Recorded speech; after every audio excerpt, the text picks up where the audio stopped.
Thank you, Grace, and thank you to the Games Institute for hosting this event. My name is John. I'm going to be moderating this together with my panelists, the list of panelists that I have invited specifically and especially for this event. I've been working in the field of games for health for a couple of years, and I'm so excited to have people that certainly have been able to get this technology very further away. So I work a lot in games, robots, and signals. And the panel that we're going to have today was initially having three panelists, but unfortunately, Amir had some problems in recovering from an injury, and he just messaged me a couple of days ago that he is not really feeling well about that, so he is not going to be with us today, but I still have two very good, interesting panelists, Joaquin, Anguera, and Josh Shackman. And to facilitate this introduction, I'm just going to leave them to introduce themselves. So we kind of start with you, Joaquin. Sure. So yeah, I'm Joaquin Anguera. I'm an associate professor in neurology and psychiatry at the University of California, San Francisco. My background actually is in kinesiology, but I've taken principles of motor learning and skill acquisition and kind of applied them over the last dozen years towards the idea of cognitive controlled training and assessments, and coming up with ways to better assess or improve cognitive function across the lifespan in both healthy and clinical populations, with the idea that we should be able to leverage technologies that we are utilizing readily in our own lives every day and make them accessible and functional for folks that want to try to improve their cognitive abilities in conjunction with more typical approaches. Thank you, Joaquin. And then I also have somebody from the industry, and this person is Josh Shackman. He's coming specifically from a company called Applied VR, a company that I met some years ago, and I have a really nice conversation when I was doing my PhD back in Portugal with Josh. Josh, welcome to the panel. Thanks for inviting me, John. I'm a co-founder and president of Applied VR. My introduction to healthcare was actually as a patient. As a child, I went through chronic pain and other chronic kind of healthcare treatment as a child. That kind of inspired me to want to focus my career on improving health through technology. Prior to Applied VR, I spent time in product and marketing and consumer health. Didn't realize how deep into healthcare I'd actually go. But Applied VR right now, we're in the midst of FDA review, working through a number of reimbursement pilots, establishing a pathway for therapeutic virtual reality to be prescribed by doctors and reimbursed by health plans in the US, with the goal of expanding our footprint beyond chronic pain in the US over time. But it's been an exciting journey and looking forward to sharing my insights and experiences along the way. Great. I'm pretty sure you both have very nice insights in not only from the industry and commercialization, but also from a research perspective. And I actually would like to start by asking you what is actually the current status of the therapeutic gaming. So I've been hearing many different things I will say about decades of research in virtual reality, in the use of games as a way to mitigate different conditions. And we are constantly getting bombarded by media telling us, like, the digital therapeutics is here, but I'm just sometimes not really sure what is the current status that we have. So where are we now in this field? What about you, Joaquin? Do you want to jump in? Or do you want to I was going to say, Josh, you go first because you're dealing with the industry, and I'll jump in second from an academic perspective. Yeah. How about that?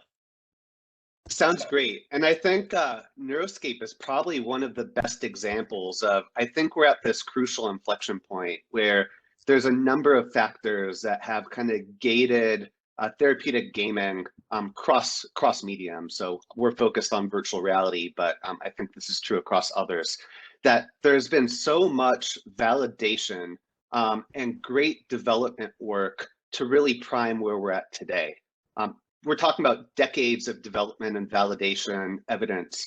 And finally, we're at a place where over the past few years, great products like through Achille and Pair Therapeutics and Happify and what we're doing at Applied VR are finally at a place where we're shifting from this academic development validation to really thinking through and developing viable operational and business models behind it. And There have been barriers on the regulatory front. There are still barriers on the reimbursement front.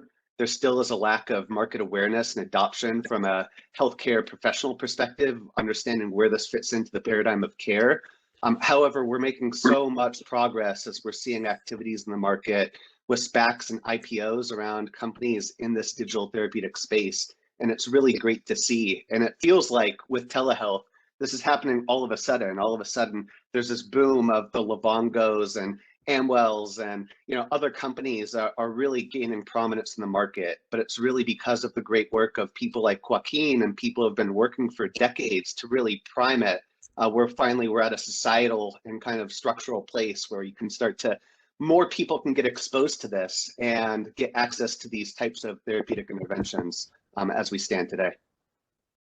Yeah, that's super kind of you, Josh. Thank you. But yeah, I think just to take that baton and run with it a little bit, from my perspective, I think it was an inflection points. That's just maybe not even that more than 10 years ago, where I think the idea, even the term brain training, which still is so loaded and has such negative connotations, and the level of rigor and the validation that went into a lot of the studies showing that this is a viable approach has just been raised year after year after year to where we are now, where everybody realizes that it has to be better than just saying it's built on neuroscience or some kind of term along those lines, that it has to show and there has to be proof in the pudding that this stuff actually works and it's better than the status quo. And for me, it's been really exciting to see a lot of entities, academic and industry partners, working together to do exactly that. Just raise their game and do that much more and just show that there's something behind this from an evidence point of view. And it's not just hand wavy, but it's actually legit. And I think that's really important because I think the tide was not quite there for a long time, when with very good reason. And now it's kind of going the other way, where people are really making things that are very thoughtful and well designed and show there's evidence behind the claims being made, saying that we really are at a really exciting inflection point where this stuff really may actually penetrate the markets in the world in a way that's meaningful. Well, and that's partially one of the most enthusiastic aspect of where we are right now, when we see the technology is certainly getting ready, and we can see a lot of different solutions coming up and different companies arising. So, but still is a lot of skepticism on using this type of therapeutic approach. So in that sense, I would like to ask you, Josh, and Joaquin, you both are, of course, very much informed in this field, and you have like many different reasons in terms of why people should use this as a potential approach, as a complementary, as an alternative, as whatever you believe it is. So I just would like to ask you to basically reinforce the message on why games in therapy. Josh? Sure. So from our perspective, we're not squarely a therapeutic game, though we include games in our therapeutic program that's been designed, and gamification is a really important part of our broader platform and kind of therapeutic strategy behind it. And ultimately, and I think we share this with Endeavor, that the goal isn't to necessarily just relieve symptoms or provide benefit while you're engaged in treatment. So while you're going through a therapeutic virtual reality experience or one of the modules, there are some benefits you can get in terms of distraction, relaxation, other benefits. But ultimately, where the value is, especially as we're talking about dealing with chronic pain and chronic conditions, it's what happens when the goggles come off, or what happens when you're done playing the game. What kind of durable benefits do you get? And the name of the game is, in our case, teaching self-regulatory skills and really priming behavioral change, which is incredibly hard to do, particularly over long periods of time. And so as we think about why games or why gamification, we really think there are benefits in accelerating the speed to skills acquisition, in terms of driving engagement and adherence that actually stick with their program long enough to reap the full benefits of treatment. And oftentimes, services in healthcare would rarely be described as fun or enjoyable. Most healthcare treatment services, even working with a great therapist, is rarely seen as something that's truly enjoyable, fun, and you look forward to doing over and over again. It's a lot of work. And I think that's quite different in terms of how people describe our EasyRx program or Endeavor RX, that people generally enjoy the treatment, they get benefits while they're using it, and it leads to long-term behavior change that leads to improved outcomes even after they discontinue the use of the program. In our case, we're studying 6 months post-treatment.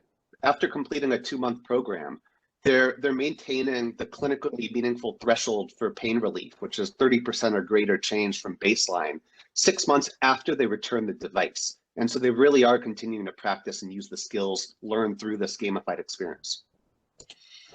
And that's also certainly similar to what I've seen in Endeavor. I think one of the slides had put one of the last studies I saw of a 6 years follow-up study you guys did in Neuroscape to basically show how sustainable the effects can be in older adults. So, Joaquin, why games in therapy? Why do we care about this topic nowadays? I think, yeah, I mean, I hate to be a parrot, but maybe it's the best thing to do with what Josh just described. I mean, games are fun, and the idea of making things meaningful and sticky, the way I like to think about it, that it actually sticks for a while with you, isn't that the whole goal of any type of medicine, whether it's pharmaceutical or physical therapy or anything? I mean, I think back to my own personal experience. I mean, a long time ago, I was an athletic trainer, physical therapist kind of person. That was what I did for 5 years. And the idea of training someone to meaningfully make movements and exercises was hard, and trying to make them fun is really hard. And so the idea that you could utilize approaches and technologies that may not fit for everybody, but the idea is let's try to make it fit for somebody that it really benefits, and trying to make it more accessible, which is hard from a brick and mortar place, and trying to make it that much more adaptive and take advantage of technologies and approaches. It just makes sense. Like, and again, I think this doesn't mean it's the only way to fix these things, but I think it's a powerful way to reach lots and lots and lots of people, and a way to keep people coming back if done appropriately. One of the things I love from both the Applied VR and Neuroscape is you're very much root in research. So you both do a lot of research. You both, your companies and your research laboratory, of course, are bringing fascinating, groundbreaking research every month or every 3 to 4 months. You are publishing randomized control trials that are basically showing how important it is to measure and quantify the effectiveness of using this type of technology. However, I'm also coming from a research laboratory. I've been here for almost a decade, and I know how challenging it is to move games that you create in your lab with a very much controlled environment towards something that can be used in the market, can be used outside. So I'm wondering about those specific challenges of, combining these two worlds. I'm wondering about the funding. I'm wondering about the intellectual property, the differences between doing research in a research laboratory in a very much controlled environment versus doing it in hospitals. And also, Josh, you mentioned a little bit about the business model. I'm very much curious to see how do you move forward after having a game that is already there in terms of you have been able to show the effectiveness. How do you move that towards something that can be commercializable? Sure. What's been interesting along this journey, and it's interesting seeing some of these old videos where you had cell phones that plugged into the headsets, which were effective from a research perspective, but really cumbersome, not that easy to use. And so, we're kind of constrained to using it in more academic and clinical settings where you could have a lot of support staff for doing it. And obviously that's not scalable. And, we're still evolving technology-wise, but we're at a place where we're doing pilots with 80-year-olds and Medicare populations where it's completely self-administered and there's very minimal onboarding. And we've really focused on experience design so that it's not just effective, but it's engaging and, most importantly, easy to use.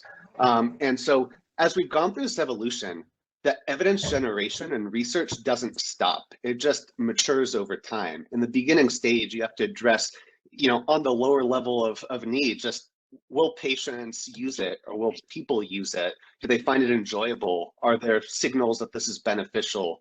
And they're really, really simple questions that often people fail to address and continue developing and iterating without understanding just the basic, is it solving a problem? Will people use it? If so, who and how? And over time, questions are, well, does it work? And does it work better than other types of interventions?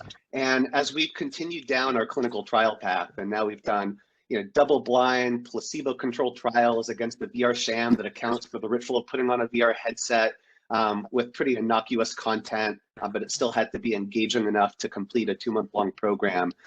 Now we're at a stage where we're answering a lot more sophisticated questions, which is, how is this used differently within different types of patient groups? We observed, we do responder analysis, and we know in our pivotal trial, roughly 50% of people got roughly 50% improvements or more in terms of their pain. And so when it worked, it really worked. And so why? For whom? What baseline characteristics, or what personality traits, or what comorbidities, or what preferences lead to being a responder or not? And we don't know those answers yet, but we're continuing to understand that. And beyond the clinical efficacy, you could have a product that's a home run in terms of actually leading to better outcomes. But if you can't substantiate what are the economic benefits, how much cost savings, how does this impact healthcare utilization, it's really impossible for payers to actually be able to assess, how do I ascribe a price? How often am I going to pay for this? How do I establish policies that lead to scalable reimbursement? Who's the best candidate for this product, and in combination with what other therapies? And so the type of research you do shifts from that academic controlled setting and more to real world evidence and real world data collection, which can be often quite challenging because it's harder to control the variables, and it's a lot noisier in that they're engaged with a lot of other treatments and a lot of other behaviors that you don't necessarily have line of sight or control over. And so you have to evolve in terms of how you actually conduct that research, and the types of kind of tools and studies that you need to equate health outcomes is different than health economics outcome research, which is different than usability. And so it's an ever evolving world of kind of conducting studies, and then throw in a pipeline of multiple products at multiple stages that you're running concurrently. And being able to run effective trials becomes a real critical strength for companies on a commercial basis, as well as figuring out great academic partnerships with labs like Neuroscape to figure out what's the right hybrid approach based on the skills in-house, the resource allocation, and also what other partners have to bring to the table. Yeah, I was gonna say, I'm always impressed by folks like yourself, Josh, that have the courage to take on a company and do things like this, because I look at this slide and I just think, what I do is really just the first 2 words, from research, ... And that is my jam, and that's what I'm comfortable with, really, is just coming up with a proof of concept. Usually, I mean, Josh said it really nicely, where it's like figuring out who this would benefit and who, in many ways, who would not, and doing this a really deep dive on the research of a given product, technology, figuring out who it works for, who it doesn't, and very basic academic questions. And then my thing, again, in terms of funding intellectual property, it's really simple. The university I work in owns it, and it's the other companies are welcome to come and license the technology that we could in many ways decide who gets it. But from there, I'm not worried about that in many ways. I'm fortunate I don't have to worry about that. I can worry about thinking about the next product, the next approach, the next RCT, to figure out who this would work for, what is this worthwhile or not, and go from there. And so it's a very different, I don't know, perspective and viewpoint I have, and I'm fortunate to have in academia, where I get to kind of jump from thing to thing without having to worry about the business model and things of that nature. But it's exciting for many ways. As long as I do really good work and I can come up with a cool product that has efficacy and shows some signal, someone else like Achille, for example, can take technology we've developed and run with it and really hopefully do something great with it. What I've noticed is everyone loves you guys in Silicon Valley just because of that. You are a bridge in between, those companies and the research that everyone is looking constantly towards, showing that this is actually effective, towards, pushing forward this specific field. So, and when you mentioned that you are actually going certainly deep into this research question, I will say you're actually you both are certainly going pretty deep in terms of the type of research you do. And what I've been doing is basically following a lot of the different publications, randomized control trials you guys carry out in trying to basically see the adoption of this technology and to show and to, prove how effective they are. And I remember when this cover of Nature was coming, I think was 5 to 6 years ago. You know, it was catchy. You know, it was catchy in a way, but it was you know, basically a way to show like, you know, that this is also serious. It's not, we're not only talking about games and games that can be used for entertainment, but we're also talking about sustainable effects that people might have in terms of, you know, providing certain benefits to people in healthcare. So I think you both have done something that is really important for the field, which is certainly getting through some levels of approval in terms of AFDA. And I remember I checked both of them, you know, how Applied Ear received the breakthrough device designation for treat pain, and also how the Endeavor X was the kind of like the first game that was certainly approved for these type of digital therapeutics to work with or to be used for children with ADHD. I'm just astonished by this, you know, two very nice achievements you guys have, but I know there's a lot of work behind. So I just would like to hear more about that work, you know, all the team, all the, you know, the healthcare professionals, the researchers that were behind, the designers. How do you guys manage to, you know, get to this point? Yeah, I mean, like, and thanks for showing that cover. It makes me feel a little old because I think back to that work started in 2009. That paper came out in 2013, and that follow-up that you have in the bottom left corner came out this year. That was 4 years ago that I collected some of those data. So it really, in many ways, for better or worse, just speaks to the nature of this. If we really are the world class and the experts in this, it's how long it takes for a research thing to get to fruition and come out and actually say something. But then also from the perspective of FDA and effectiveness, like that Nature paper, again, 2013, and Achille was founded in 2011, right? 2011, and now we're in 2021, and their FDA approval was on the same time scale as, I don't know, a typical pharmaceutical, right? Maybe not the same cost, but they went through the same things. The timeline for getting from beginning, very, very beginning to the end, it still takes a long time. And it takes so many teams and so many people. Like, we just started it again, like I mentioned previously. We did the initial round of research to show that there might be something to this approach. And then Achille, they formed their own company, raised their own funding, and got to a finish line of an FDA clearance, which is exciting. But still, that took a long time and millions of dollars on their end, and persistence and persevering in a clinical trial that was massive and things of that nature. So these things still take time. And I think the hope is that because they're digital, maybe it'll be faster than a typical pharmaceutical approach, but maybe not. We'll have to see what happens and see what happens next. Yeah, and often I think you know, many overvalue, and so FDA approval or clearance is incredibly important for building credibility, and it's a mark that something truly is safe and effective. However, that just gets you in the door to a lot of conversations. That's when the real work really begins. And I don't want to downplay, again, the importance or even the challenge of getting through an FDA process. And may I note that FDA is not required for every product, though the evidence certainly is. And there's companies, as I've mentioned, like Livongo and Hinge and Happify, though Happify is getting into this regulated space too, that have developed great credible brands and scalable, you know, business and operational models without directly going through an FDA medical device pathway. And it's great. There's so much credibility because of the quality of evidence and how they conduct their business. That said, you know, for businesses that aren't operating through kind of procedural treatment codes and rendering services, ones that are offering true products that are intended to be used in the home, even applied VR early stage, often the question is, well, what do we need to do to get creative so that we don't have to work with the FDA because we don't know how to navigate it, it's too costly, so how do we manage our claims, or how do we navigate around it? And that was a naive and, you know, ultimately wrong approach to take, because one of the assumptions that was completely wrong is these large science organizations like FDA or NIH have been some of the most engaging and collaborative groups to work with, who truly want to understand what the industry's doing, what the needs are, and where some of the policies and process may be behind.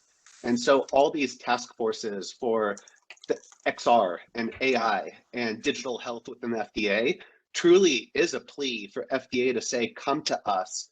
We want to work with you. To the degree that you don't understand what we're doing, we want to understand where those gaps are and help you.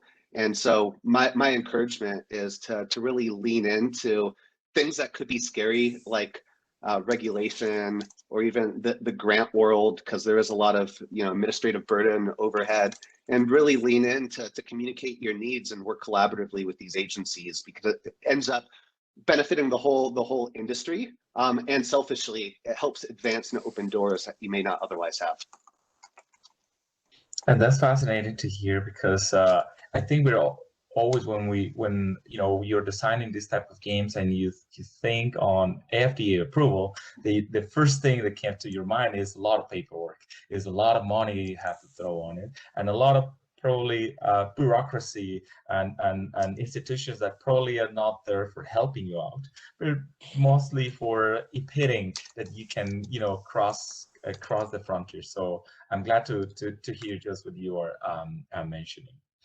I'm going to jump to the part in which, of course, you, Joaquin, you are an animal physiologist. You did that as your bachelor, and Josh, you're a businessman. You both are now navigating into the world in which we need a lot of principles to develop this type of technology. We need fundamental elements in which we can basically create what we are creating. And I found that, both in your companies, in research lab, you're always looking for those neuroscientific principles on how this technology actually works. How does it work in people? Why is doing what it's doing, and the effects that you both are having. So Josh, Joaquin, I remember I saw this specific visualization. I remember you were working a lot with electroencephalography, trying to get the neurophysiological reactions of people when they were playing. So I'm just wondering, how can you guys try to summarize these neuroscientific principles of using games for therapeutic purposes? I mean, I guess the way, from my perspective, is all the stuff that we do that looks like a game is built on the shoulders and years of work that was basically, if it wasn't a game and it was just bare minimum, what does that do in the brain? And very simple, and utilizing different physiological, behavioral, and neural measures just to answer that very, very basic question. Like Adam Gazzaley had when he was a postdoc, he had the same experiment that was incredibly boring and kind of lame over and over again to understand from EEG and MRI perspective what turned on in the brain. And some of those insights led to the way the original NeuroRacer game that was in that Nature paper was developed, which led to the way we designed the algorithms that Achilles licensed and taken on for their Endeavor product. And so all of our stuff we do is usually based on earlier work that we have done from a basic science perspective on, if you do this, this happens in the brain. And then trying to leverage that with, again, partnering with the right technology people that do development, or software designers, or UX, or artists, or what have you, to try to leverage those insights that we have from a very basic perspective and make it so it could work as a therapeutic, and it could be fun, and it doesn't, in the art and the music and the storylines, don't take away from the basic neuroscience principles, but rather they augment them. And we do that over and over and over again. So that's probably why, like I mentioned in the previous slide you had, why some of this stuff took 11 years or what have you. It just takes a long time because we're trying to do it in a really thorough and detailed way, whereas we could go about it a little bit faster, but I don't think it would have the same rigor, which is what something I'm really proud of. Josh, you mentioned about self-regulation training, and a lot of the things you try to do with people is to basically show them that there is a way to learn how to self-regulate and self-modulate their specific reactions, as working a lot with the sympathetic and parasympathetic nervous system. And I know a lot of the applications you guys have are actually trying to target those. So how do you actually combine those neuroscientific principles in trying to deliver the type of content in virtual reality that you do for pain management? So the most important thing I do there is recognize that this is not my background, and really focus on hiring and recruiting a really strong team whose passion is to understand these things and develop these programs. And so we've been very fortunate to work with people like Dr. Beth Arnall, who's a leading pain psychologist and researcher at Stanford, who's dedicated her career to developing education and therapeutic programs to help people address their chronic pain. And Dr. Todd Maddox, who was a basic scientist and researcher at UT Austin and other universities, who comes from a background in psychology and neuroscience, and Dr. Laura Garcia, who I think is on this call as well, who her PhD thesis at USC was actually in avatar-based therapy and understanding virtual reality's role in psychological treatments of different types of conditions. And you know, there are limitations. I'm very envious, and we desire to have such a nice image and graphic to really understand what's happening in the brain. There are a lot of practical, you know, limitations in doing this, particularly as you think about the cost and limitations of fMRI and how it works with, you know, putting on a headset that has, you know, metal and other components that don't naturally fit in, and the nature of having to move around, and the fact that we're tracking longitudinally over time to see how things evolve. It's not just a single session. And so, you know, our dream is to really be able to fully understand what's happening inside the brain, inside the body, and have physiological markers as we're studying. And in the meantime, we've relied on a lot of self-report and some objective health outcome measures to understand how people are improving, and really relying on the academic foundations and theory to understand, you know, why VR may lead to behavior change in a way that mobile applications and traditional video or other mediums might not. And, you know, because learning and behavior change is not a rational process, it happens through, you know, non-conscious emotion and other factors, and experiences lead to learning through tapping into multiple learning centers of the brain. You know, VR is, from our perspective, one of the few things that can close the gap to achieve as close as you can to a real world experience that can accumulate these skills through repetitive practice and kind of consistent training environments to start to learn and transfer these skills towards you know, real life practice.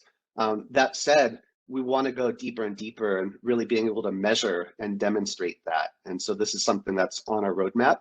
In the meantime, we have observational studies that at least show, not just during treatment, but after you continue using treatment, as you actually look at, as you talk to patients and ask how their life is improving, we are measuring those outcomes. And it becomes an interesting balance, as especially I still consider ourselves a startup, of how you invest your resources. And, you know, do you spend millions of dollars on fMRI research? Does that really advance versus studying the health economic outcomes and really justifying the price and value proposition? And how do you allocate your research team time and investment dollars? And it's a constant kind of recalibration of those efforts. And that's what certainly makes this panel interesting from both perspectives, the academic world and also the industry world, in which, of course, in the laboratory, you have a lot of devices and certainly a lot of money to do this type of measurements. But outside is very challenging to actually deploy this technology that, you know, can be used in an at-home settings or things like that. So I'm gonna pick up on something that you mentioned, Josh, about the physiological signatures. And it's actually one of the topics that you know, it fascinates me the most, which is biofeedback and closed loop systems. I think you both guys in your companies certainly have different approaches to try to get you know, applications, games that are certainly physiologically responsive in a way that they can create a more intelligent and adaptive systems for people. So in the way that they are advancing or progressing in their score, they can actually have more challenging and less frustrating experiences. And physiological signals can be an interesting way to pace or to modulate this type of adaptation. So in the case of Apply VR, I remember you guys published also a study where there's some people showing how biofeedback merge with this virtual reality applications you guys have for relaxation can also be very much effective. And in the case of Joaquin, you all have been also showing how to try to close the loop by using different interactive modalities like gestures and also neurophysiological signals. Can you just tell us a little bit about this novel ways in which you're trying to create more adaptive gaming systems? You want to go first, Josh? Sure, I can. One perspective I'll share that Applied VR discovered is while biofeedback and physiological sensors are really cool and can provide utility in the right environment, when you start to think commercially about things, and you think about Bluetooth connections, the potential fail points, and you think about asking a person to put on a sensor the right way, and as you think about the cost of a lot of these sensors, and then as you start thinking about, cheaper commercial sensors or using devices already have like an Apple Watch and limitations in terms of the raw data access and truly providing effective feedback loops, there are a lot of limitations.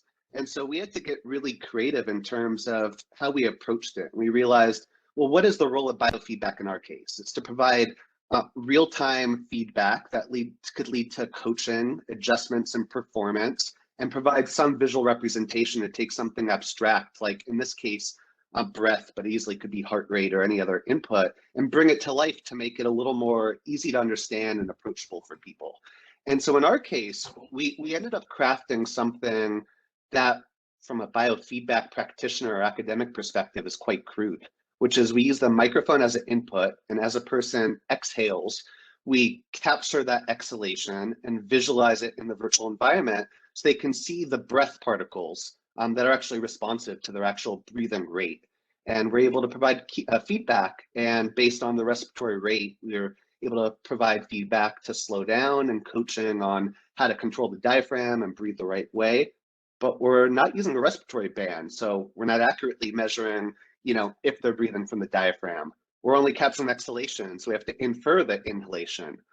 It's using a microphone, so it requires an audible output. So if they're breathing from the nose, we don't capture it. We have to fill in some of the gaps of data. And while it's imperfect, and again, from a strict biofeedback perspective, there's challenges. From the goal of the program, which is to teach self-regulatory skills and make these principles come to life in a way that's clear and easy to understand, especially in the absence of a trained professional assisting them through it, it's incredibly effective. And so there's this area you have to navigate around how much do you invest, how much technology is needed, and what really is the role in that closed loop system, and what type of input and biofeedback leads to the results. And in our case, we realized, let's start with something that's simple, cheap, and then work our way to embed sensors as the technology cost and form factor improves, and hopefully can get embedded in the actual headset itself so there aren't these other kind of ancillary connections and fail points. Yeah, I love that description, because in many ways it's just kind of what we would imagine doing on our side in a laboratory setting, where in many ways we don't feel the burden of having to come up with the perfect system that would be scalable in any way, shape, or form. It's just what would be the coolest question and the deepest dive we could do on something, putting whatever we want to put together and start from there. And so the closed loop image that's over on the right on the screen right now, I mean, it kind of is the epitome of what we try to do on a lot of our projects that involve interventions and understanding what are the most important signals that could come in. And then from there, based upon either the interest we have or the population or the question presented, we're able to kind of tweak what we think would be most imperative or most interesting, or whatever we think our team would come up with, and we get to kind of play. And so we're really fortunate. So we have this sandbox approach where we're able to take in different types of signals without the worry of having to say, could this be scalable at the lab level? But at the same time, if part of our question is, what can we do with what we have right now that is scalable, we can take things out and just do studies that way. So we're in a fortunate position on our side at Neuroscape where we can do some of this stuff. And for us, kind of to your point, John, it just depends upon what we're trying to do. It's many cases, whether it's performance coming in on a tablet or do EEG. We had a recent paper in Journal of Neuroscience where it was EEG signals, part of the closed loop thing that was really exciting, actually driving this more so than performance. It was just a proof of concept, and that's really where our heart is and where the bread and butter is, where we can kind of just prove there's something to this, maybe extend it a little further, and then kind of drive into the next part. But this seeing these type of examples, even proof of concept that you guys are doing right now, it gives me some hope that this technology will really get there to the point in which people can actually use and merge both the gaming and the biofeedback. I'm a game designer myself, so I enjoy a lot the design process of these type of games. But I'm always found it very challenging in terms of actually putting together a multidisciplinary team, healthcare professionals, game designers, game developers, researchers, and try to make that work.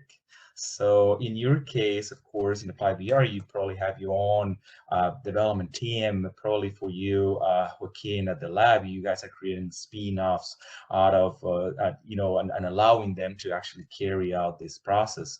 So I'm wondering, in your own, cases and opinions, how do you conceive these type of games? How do you, what is the starting point? Like, how do you navigate through the entire process of designing these games until getting the games ready, to be used by the end users that you guys were planning? Yeah, I mean, on our side, kind of like I mentioned, the earliest things, it starts from just very, very basic science finding of what would, could, should work. And then we always try to partner with people that are actually much better experts in the fields of art and music and story and what have you than scientists. Like me making art and music and story is hilarious. And that's the best way I can describe it in terms of how naive and simplistic it would come across. It looks like Atari from the 1970s. But there are people that are so good and so eager to help and so eager to like participate, and they're good at this kind of stuff. And so that becomes then a wonderfully, really fulfilling dance where you can work with someone that has really good insights on design, and I can give them neuroscientific principles and ideas and things like it has to do this, this, and this. And rather than them a lot of times saying like, oh, that's such a burden, they find it that it really unleashes their creativity when you put them in a very creative box. Like, all right, what can you do with this situation? How can you make this work? The folks that we've worked with in the past, when we've kind of presented them like, here's the challenge, what can you do?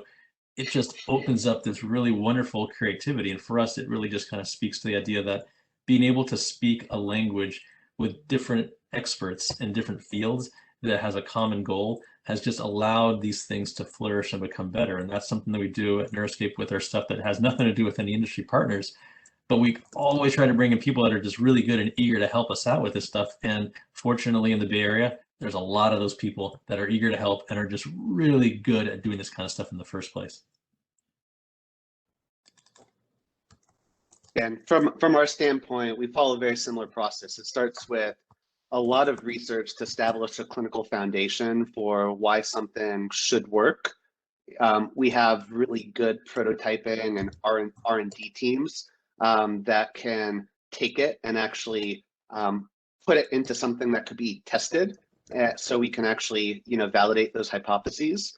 And then when it's time to actually build something out to some commercial stage, we've realized we don't need to be a full game studio. We need a certain amount of in-house design and development capabilities. But as we start to think about proving something from developing the core program, making sure it works, there's tons of talent in Southern California as well. There's just so many talented art and game development and music and sound and other great entertainment professionals, really, who are able to tap into to help elevate what we're doing. And it's always a question of, how much polish do you need to get to be kind of commercially acceptable? Like, if we had to, just because it works from a therapeutic perspective doesn't necessarily mean it'll be accepted from a commercial perspective. But we don't necessarily need to have a Pixar budget and development timeline to be successful either. And so it's, again, that balance of navigating, well, what's good enough. Once we've proven it has baseline efficacy, you also run the risk of kind of damaging something the more you change and iterate on it. And so it's a really delicate balance of, once you have something that works, how much further do you go with it? And if so, at what point do you have to start revalidating as you materially change what your product is? And normally iterating these type of processes, it not only takes time. It's very demanding in terms of resources, developers, designers working there and making changes in the code and in all the artistic pieces that every game is bringing. So I truly second both your opinions on, trying to be mindful on the resources that you put and the type of people that is actually supposed to be there for helping you with this. I think in research labs, we are very much used to do a lot of things. Kind of like a researcher doing a PhD in this type of field is normally used to, carry out the design process, the research process, then going from and running the randomized control trials, getting the data, analyzing the data. And I think that's something that needs to change because it's very, very much challenging and time demanding. And sometimes the results are not as good as when you engage people that are professionals in the field. So how about the players? You got a lot of, very diverse types of players playing the games that you guys have creating, from people suffering from back pain to children with attention deficit hyperactive disorder. I wonder, in your own words and based on your own reactions and expectations, what have you seen? How do they embrace these novel therapeutic approaches? Yeah, I'll start with that one. I think it's very interesting. I think it's very dependent upon who these individuals are and what they're looking to get out of it. Like, I'll start with the other end of the lifespan, where I've done work with seniors with depression, and I've given them a game, like in this case Evo, or like you have in the center panel. I've had people that literally have told me, I don't think I'm going to give this back to you, and they've never played a game in their life, and they're just, I go, why? And they say, because this is now, like, I feel like it's part of me and it understands me, which is a really interesting just comment. And I've had people carve out wood casings like to hold an iPad, and they had their name on it and they're so stoked to have it. And it's like, this is mine now, this is me. And it's just really deep, and they become so attached to it, mainly because they're so invested in the idea that playing this will have profound positive impacts on their mental health. So like, they don't miss a session, they stick with it and they do it over and over and over again. Now let's go to the kids side. The kids don't quite say the same thing, and nor do they whittle wood for me, which is as expected. But the other side of that is they typically will be like, mom tells me to do it. And they're not super stoked. It's not quite as fun as some of the stuff they already play, which is totally understandable, because the games that I make and the games like Achille does and so on, these games, while they're funner than doing other things, they put them down after they're done because their brain is tired. And so their reaction a lot of times, it's like, oh, that was a workout. And that's okay. It is a workout, and they're supposed to be tired. And they're supposed to be like, all right, I'm ready to move on and not play 9 hours in a row of any of these games, because we designed these to be a workout for your brain, not entertainment with the right reward cycles and what have you, so you can play for 9 hours. So the reactions many times, people will play exactly as you say because of the need it, if they're invested like a senior. And kids will do it in many ways just if their parents tell them, because these games are all right, but not great. And that's mainly because we're not a product, we're a research product, right? This is like a research study. It's not polished. I think Josh said it great. Like, we'll polish it just enough that they'll possibly do it and then go from there. And so we get a lot of different reactions, people that like it, they really appreciate what is supposed to happen, and they're excited about the possibilities more so than anything else. One of the most interesting observations I've seen from, one of the people following our program, we did some, video ethnographical work where we saw people unboxing the product. We had them do kind of daily video blogs explaining how they're using it, their perception. And so 2 observations. One is, especially with older people, there's a lot of trepidation and even kind of false assumptions that this isn't for me. I'm not a gamer. My grandkids or children would like this. I'm not sure if I will. I'm not sure if I could use this. And the second they engage and put on, you can see, because we were able to see in video of, oh, this is easier than I thought. Wow, this is actually really different than I imagined. I'm really enjoying it. I'm not sure where this will lead me, but I'm intrigued. And so the kind of trial is incredibly important, because a lot of these, especially older people, don't have reference points of, like, what's the role of gaming or virtual reality, which I know my kids or grandkids use for gaming, entertainment, or other purposes. why is this relevant? And particularly if my doctor doesn't know about it and this isn't being used by my friends, I'm just going to assume this isn't for me. And so it actually takes, that's the importance of building awareness and credibility in the market, because you know, these are false narratives people carry, and that can be destructive, even consideration of, you know, am I willing to try this? And then the second thing is, so I'll speak to chronic pain, but I imagine this translates to other types of chronic conditions too. We're not directly, this isn't an opioid. This isn't fentanyl where you put it on or you engage with it and you're not aware of your pain anymore and you're in this other world. Kind of like we just talked about, it's a bit of work, and the work, the benefits of that work is perceived differently than I think people imagine. So one person shared kind of in a post interview that it was interesting. As the sessions went by and days went on and weeks went on, I realized I'm not sure if my pain's getting better, but I'm less stressed and I'm sleeping better. And as I'm doing that over time, I realize my pain's getting better. And I had the inverse perception before, which is if I have less pain, I'll have less disrupted sleep, and then I won't be stressed all the time.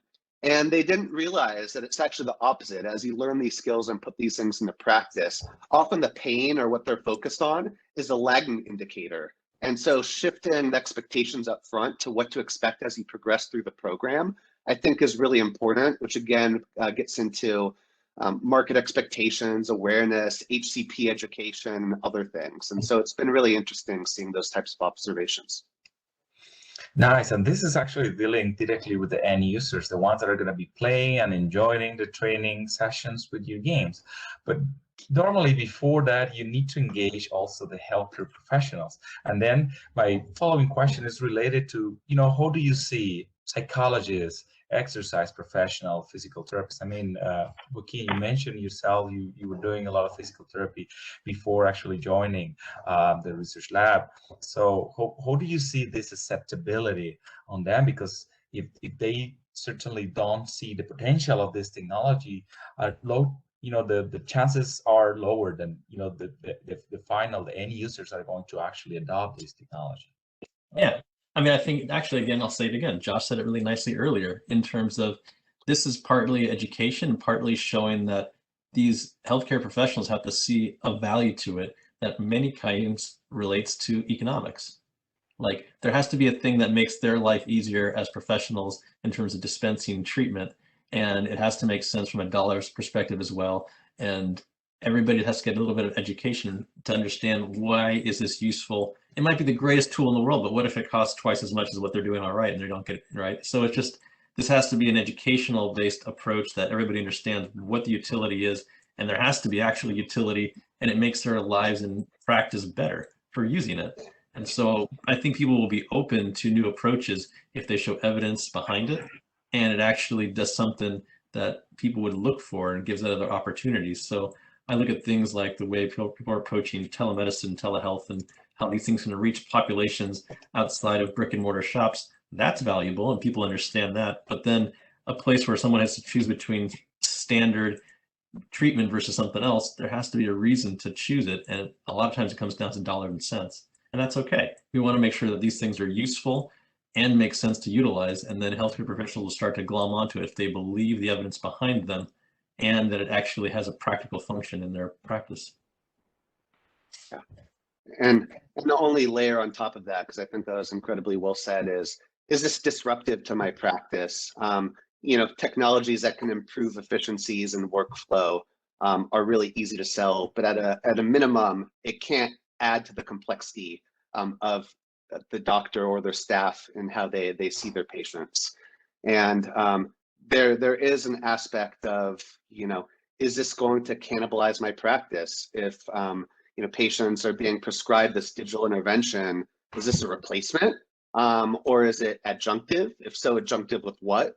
And with that adjunctive therapy, then you have to think through the payer perspective, and medical directors and chief medical officers of health plans, rightfully so, often state, I rarely see kind of or conversations where as this new innovative products in the market, doctors are replacing something. It's often and. This gets layered on to existing care. And so if that's the case, it's actually potentially increasing the cost and decreasing the value, at least from the reimburser perspective. And so again, you really have to lean in and show, yes, this is adjunctive.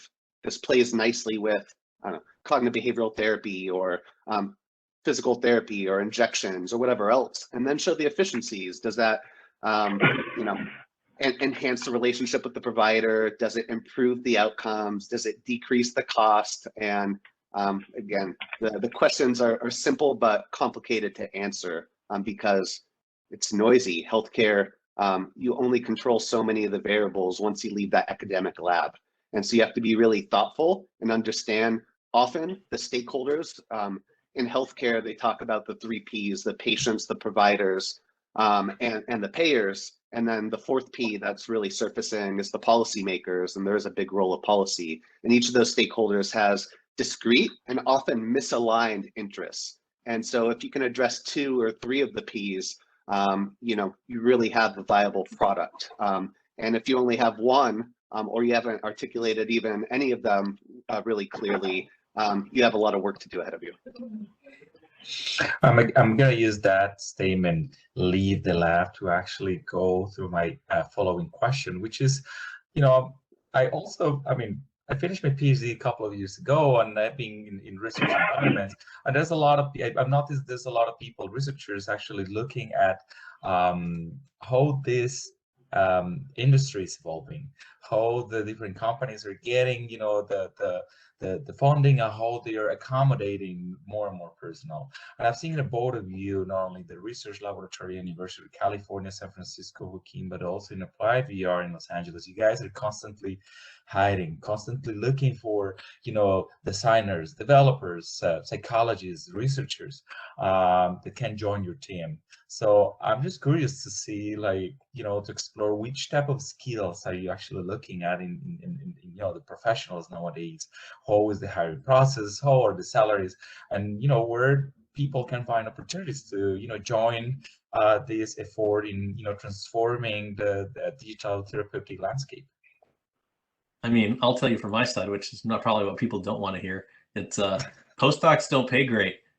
And we're always looking for folks that are really good, really, really, really good, that could make twice or 3 times that much of the postdoc salary, but to come and kind of play with us in our sandbox and just do science for a while and just kind of utilize it as like, there's a great net and you can kind of refine your skills. Would be awesome if you want to leave and do something in industry on our side, but there's always opportunities. Like if someone's really good, they usually are able to get their own funding, and they come and we give them the opportunity to do whatever the heck they want. That sounds awesome, and it kind of goes with our mission of trying to do what we do at Neuroscape.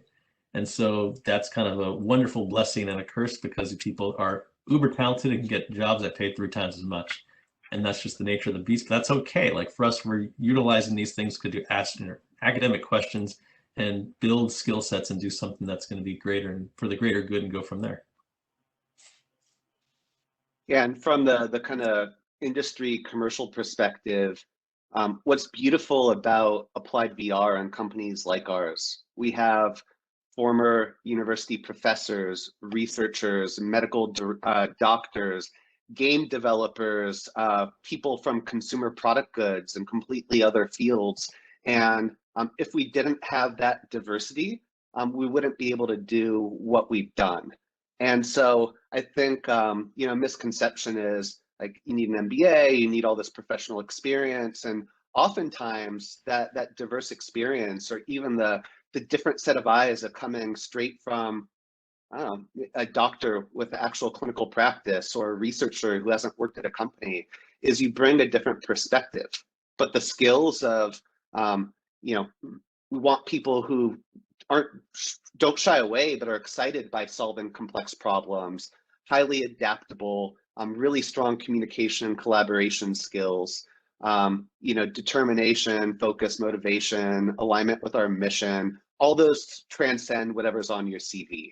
The one difference I'd say, kind of going from academic to industry, is the time pressures, the constraints, the expectations for performance.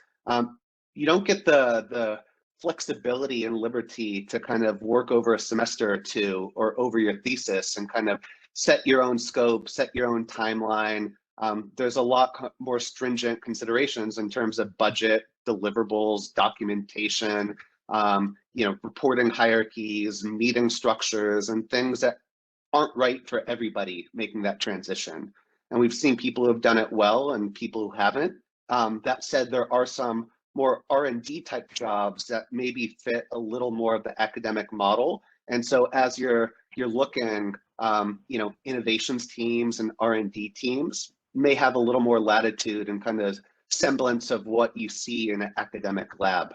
But the most important thing and what's worked for us is if you're interested and passionate about a problem that a company is solving, and I'd imagine the same as with a researcher, reach out. We welcome conversations, and we want to hear why you're interested, what you've worked on, and what motivates you. And don't be shy in asking for advice, asking for a conversation. I only have so much time to actually be able to do it myself, but we have a very engaged and very qualified team who are always looking to mentor and help others and develop and hire. And so don't be shy. We encourage and respond well to people who are proactive. Yeah, I was going to say the same thing actually in some respects, that when we're looking for people to join our team, it's like not a given skill set that we're looking for, a given person. In many ways, I just look at the makeup of our group. We have folks that came from, every single faculty in our group has a different background in terms of what they'd studied undergrad, what they studied for their PhD. And I think in many ways that diversity has what makes for a really interesting and strong group. And so when people apply to our group, they come from all kinds of different backgrounds, and that's what kind of, at the time, a lot of times it's serendipity, because we're looking for someone that can do X, Y, or Z, and they join our team and it's like, it's perfect. And sometimes people just come out of the blue and we're like, well, that's perfect. They would really join and do something great. So we don't look for any typical skill set. We look at everything that comes through, but it's just more like who's going to be a good fit and what's going to be of interest for the given projects we have going on between now and the next couple of years. And I will give a plug that our research team has a couple positions open, including more junior research associate roles, and more senior kind of clinical affairs. And so please reach out. We're constantly hiring and recruiting. It's funny you mentioned that, because the way that I've approached Joaquin was through a person that works in Alternova, which is the place where they have been designing and developing some of the content that you guys have. And the same thing with Josh. I had the other day a nice conversation with your R&D director, Laura, and a lot of the insights I got from being a researcher and how to do that jump to the industry. So I would like to thank you for all of these nice insights. And before leaving, what is next? What is next in your companies, in your laboratories? What is coming? How do you see this area in the following, 5 to 10 years? Like, what are those, specific areas where you think this is worth, doing a PhD or spending some time of your life working at? I mean, in our group, we've really, we've doubled down in many ways on the idea of doing large scale remote trials in a digital fashion. But really, I think in the next few years, we're going to see stuff like that couples that approach of digital interventions with things like TMS at home. We really have a whole entire new program related to psychedelic research and plugging digital technologies on top of that, which is going to be really exciting for the next few years. We have a lot of different things we're going in for us. Multimodal biosensing, like really trying to take in every possible signal from the body, understand one's state, and leverage that with different aspects of training, what we can understand from what's going on in the mind at a very millisecond level, and then leverage some of the closed loop approaches that we have talked about to understand how we can tweak a given assessment and intervention to make things that much better. So we got a lot of work to do, but these are all like good kind of work to do things. And I think for us, again, it's just layering different approaches we have done with technology as it becomes more reasonable, accessible, and powerful to answer questions that we just think are fun and interesting, that really disrupt the way things are going on right now. And I think it's going to give us plenty of work for the next 5 years at the very least. And a few that come to mind. So decentralized research, this has been going on for some time, but especially COVID forced research to truly, when academic research centers shut down, there were no other way really effectively to conduct large-scale trials outside of moving to decentralized, virtual research. So I think that's a big area. I kind of alluded to, digital phenotyping, understanding what interventions work for whom, when, why, how, all of that, which kind of leads into also personalization, and kind of AI is at a pretty primitive stage in terms of how most companies are utilizing AI, and I'd say even just big data sets. And I think there's a lot to be done there, especially as you see advances in GPT-3 and a lot of these other kind of open source tools that make AI and AI feedback loops and utilization of data just easier and more accessible to teams. So those are a few areas, but there's a lot of different areas. And the great thing is when you're looking 5-10 years out, we don't fully know all the things that are going to surface and be relevant. And so just having curiosity and openness, and always never being stagnant in your research and development work, always be looking out for new signs and trends and leaning into that. Yeah, and that's what makes this field very exciting. So not knowing what is next and not know where are we going to be in 5 to 10 years now, I think that's definitely a good catch for a lot of people that are trying to get into the field. So I would like to thank you, both of you, for coming here, for sharing your insights, sharing all of these learnings that you have had throughout the years, making a company, creating a research laboratory, joining these different initiatives, and basically pushing this field to the place in where it is now, in which we can easily refer to the products and the games that you guys have developed as pioneers in this field. So I'm going to open the mic to questions that people might have, and I would like to also leave here some of your contacts. You can contact Joaquin directly through the Neuroscape website at the University of California, San Francisco, and you can also follow Twitter, Applied VR Health, and appliedvr.ao, the websites of Josh and his company. So you can write down questions on the chat if you guys have, or you can also open the mic and ask Josh and Joaquin. We still have like 2 or 3 minutes for a couple of questions. Hi, John. I've seen a couple of questions have come into the Q&A that I can read out if the people who posted them don't want to say them out loud themselves. Yeah. The first one is asking, sorry, 1 second. The first one is asking how to make these solutions larger in countries like Colombia. Like, how might you apply some of these solutions in these areas? The beauty about what we're doing, especially ones that don't include hardware but are app-based, is these are accessible. There are questions of the regulatory landscape and what's required to go into different markets, and certainly what level of localization is needed, language and cultural adaptations of programs. But I think any of us in this space are doing this because we have the impact to address global issues. And while there are differences in terms of some of those factors, that ultimately we're all people, and the approaches we're taking in US or Canada work just as well for the people of other nations as well. And so we're very excited as we look to our global footprint. As a startup with limited funding, it requires you to be focused. And so we're focused right now on the US market because it is a big one, and that's where we're based. But over the next 5 years or so, we look forward to expanding to different regions too. Yeah, and I can say, like, I know I've done some work where we've taken some of the approaches and technology, and we've literally translated things from English to Spanish to try to do just to see how this would work. And it's a fun project. But again, for us on the academic at Neuroscape side, it's a project, right? So it's not a solution or something that's going to be out there. It's just a research endeavor to see how it would work and what we can learn from that.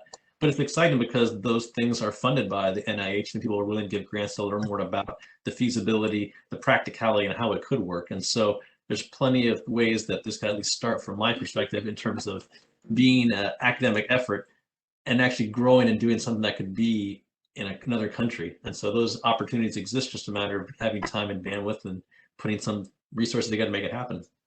Definitely, accessibility is one of those challenges that we will start tackling with as of the time. There's a second question here related to the limitations of these type of interventions once compared to conventional or drug therapies. So which are the main limitations that you guys see there?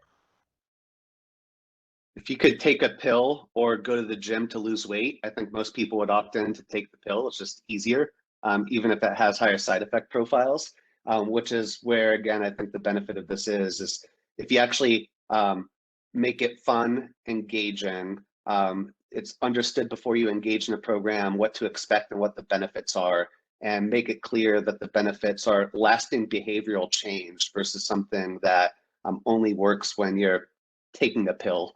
There's a very clear value proposition, but it's challenging. So you really have to think through usability, adherence, and other things to make sure people actually stick with it. Yeah, I'll leave it at that. There's not much more I would add to that in many ways. Just like these things have things that are usually positive and they don't have the side effect profiles. And so it's just a matter of taking advantage of all the strengths that these things can have. Drug therapies are very good for what they are, but in many ways people will look at them as a blunt instrument that will affect the entire brain. Whereas a lot of times the technologies that myself and Josh will utilize are a bit more precise in the areas of the brain they're focusing on and typically have not shown to have any type of the side effect profiles. Yeah. There's also a question here related. We're in a race against certainly technology. We're trying to catching up with technology evolution and development. So this question is actually related to the rapid changes in hardware. How do they affect the design of these type of technologies, and if these develops in hardware are assisting or hinder your research in getting definitive results for what you're looking at?